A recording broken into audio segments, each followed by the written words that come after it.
Con frecuencia se dice que los norteamericanos deberían prestar más atención a México, pero quizá México es el que debería prestar menos atención a los norteamericanos.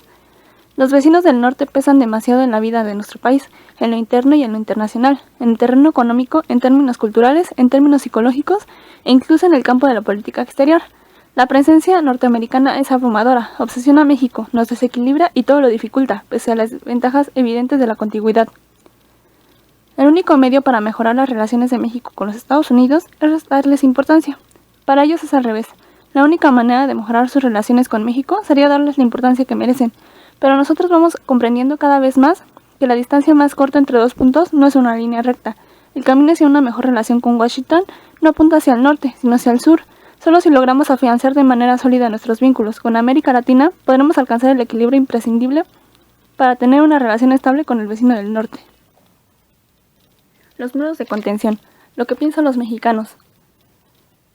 Se fue a juzgar a las naciones por la manera de llorar a sus muertos y de leer y escribir su historia. La historia de México es motivo de discrepancias entre el propio pueblo mexicano. Arthur Schlesinger dice que los Estados Unidos son un país de abogados y los norteamericanos respetan tanto los textos legales porque son esencialmente un país sin historia. México es exactamente lo contrario. Las leyes se acatan pero no se cumplen, y en cambio la historia y sus lecciones son objeto de veneración. El contenido del libro de texto gratuito da la descripción de los padecimientos de México en su no tan pacífica coexistencia con el vecino del norte. Cumple una función decisiva en la formación de una visión de nuestra historia que la inmensa mayoría de los niños recordarán cuando sean grandes, porque es la que acompaña su crecimiento. En México, la enseñanza pública tiene un peso político e ideológico abrumador. En la actualidad, en la política mexicana, el apoyo norteamericano sigue siendo más bien una desventaja. Aquí, como en todas partes, el síndrome del beso de la muerte existe. Las acusaciones de inexactitud histórica nunca lo compensan del todo. El hecho de que tradicionalmente muchos revolucionarios y presidentes mexicanos hayan buscado algún tipo de respaldo de Estados Unidos no elimina las peligrosas connotaciones políticas del abrazo de Washington, y esto no es sino un ejemplo más de la actitud aparentemente contradictoria de los mexicanos hacia la participación del vecino del norte en nuestra política. Rechazamos la intervención, pero al mismo tiempo buscamos el respaldo. Sin embargo, es probable que no cambie tan rápido. Si es que llega a cambiar, la base en que reposa, en última instancia, esa definición, es decir, el modo como los mexicanos hemos tomado conciencia de la historia de nuestro país y la importancia que atribuimos a la historia de las relaciones entre México y Estados Unidos, y probablemente sea lo mejor. Toda nación necesita una visión común de su pasado, de sus glorias y de sus humillaciones. A México le ha llevado mucho tiempo alcanzar una, y más vale no abandonarla ni modificarla, si ha sido beneficiosa para el país. La mayoría de los mexicanos cree que sí. Lo que piensan los norteamericanos. En el libro de texto de historia de los norteamericanos, presenta a Estados Unidos como una nación de nuevas oportunidades y posibilidades ilimitadas, impulsadas por un destino manifiesto, de inspiración divina, para llevar el progreso y la democracia en toda América del Norte. México aprendió, como aprenden los alumnos, que Estados Unidos había puesto en marcha y nada podría detenerlo. México es una etapa en la resuelta marcha de los Estados Unidos a través del continente. Los libros de texto norteamericanos reflejan el carácter de la nación, a la vez que influyen en él.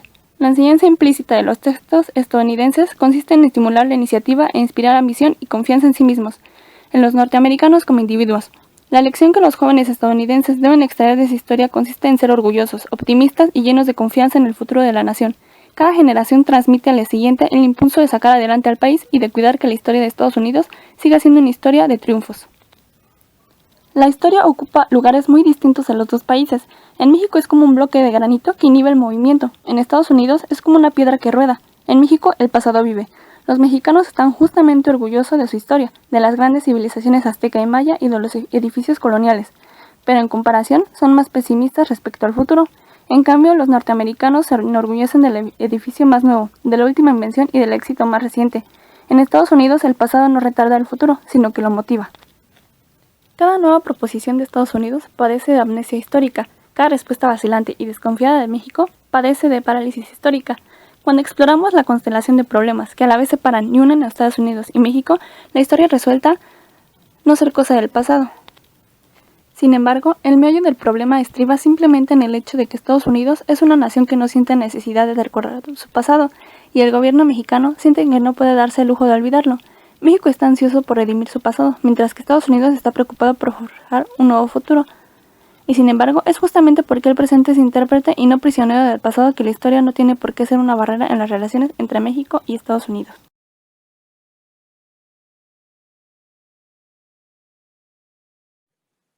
El gobierno norteamericano. La relación México-Estados Unidos siempre ha tenido dificultades para ser amistosa por diferentes cuestiones tanto políticas como sociales e incluso culturales. Esto se ve reflejado en diversos sucesos a lo largo de la historia entre ambos países. En la década de los 70, el principal problema era la cuestión energética, ya que Estados Unidos se oponía a la venta del petróleo mexicano a empresas privadas de ese país y a precios justos, lo que México consideraba como una ofensa a su soberanía. Carter y López Portillo nunca pudieron ponerse de acuerdo en ese tópico, a pesar del esfuerzo del presidente estadounidense. Sin embargo, la negativa de López Portillo estaba justificada y avalada por el pueblo mexicano, porque nuestro país no puede vender su patrimonio nacional por debajo de los precios del mercado. Sin embargo, para la década de los 80, la historia tuvo un cambio. En México ocurrieron dos grandes sucesos que lo obligaron a pedir ayuda a su vecino del norte. En agosto del 82, México suspendió los pagos de la deuda externa, y en el 85, un terremoto devastó la Ciudad de México. La ayuda no se hizo esperar, pero tampoco la sospecha sobre lo que Estados Unidos esperaba a cambio, que México modificara su postura con respecto a Centroamérica. Aunado a esto, de 1976 a 1982, la deuda externa mexicana se había multiplicado. La fortaleza petrolera ahora era una debilidad que México temía fuera aprovechada por Estados Unidos. El gobierno mexicano. El periodo que se vivió en México desde los 40 hasta 1982 permitió un crecimiento generalizado en la economía del país, por encima de los excesos y las malas administraciones. A pesar de esto, la gran disparidad entre ambas naciones no redujo. Las acciones que para uno podían ser minúsculas, para el otro podrían generar grandes repercusiones e incluso significar traiciones personales. Por ejemplo, la Operación Intercepción, ordenada por Nixon en 1969, o la entrada de México al GATT por presión estadounidense. Una de las más grandes dificultades que puede enfrentar un presidente mexicano es la irresponsabilidad del sistema político estadounidense. El Congreso y el presidente muchas veces divergen. De cara al mundo, la política exterior de los Estados Unidos.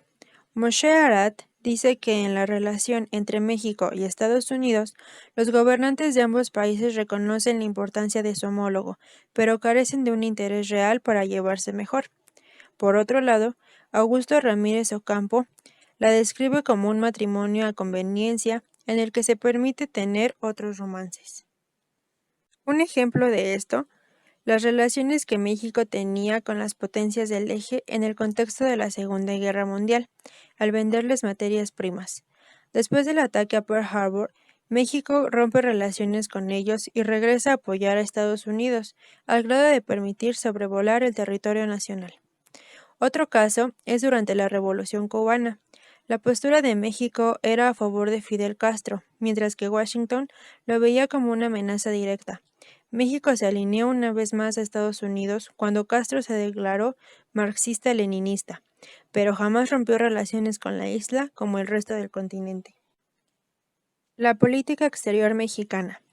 México ha logrado defender sus intereses nacionales al aplicar constantemente los principios de no intervención y autodeterminación de los pueblos, estos principalmente frente a Estados Unidos, ya que los intereses de ambas naciones están muy lejos de ser idénticos, sobre todo por las diferencias económicas. Hasta los años 70, México no había desarrollado una política exterior como tal.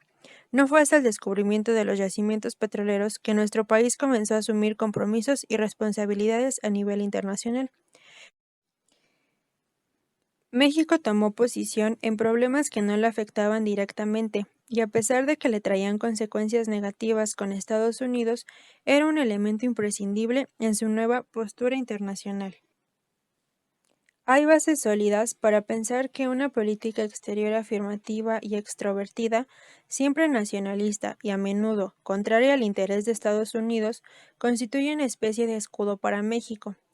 Si no se construye y se cuida ese escudo, México se estará traicionando a sí mismo, porque es muy posible que no tenga otro.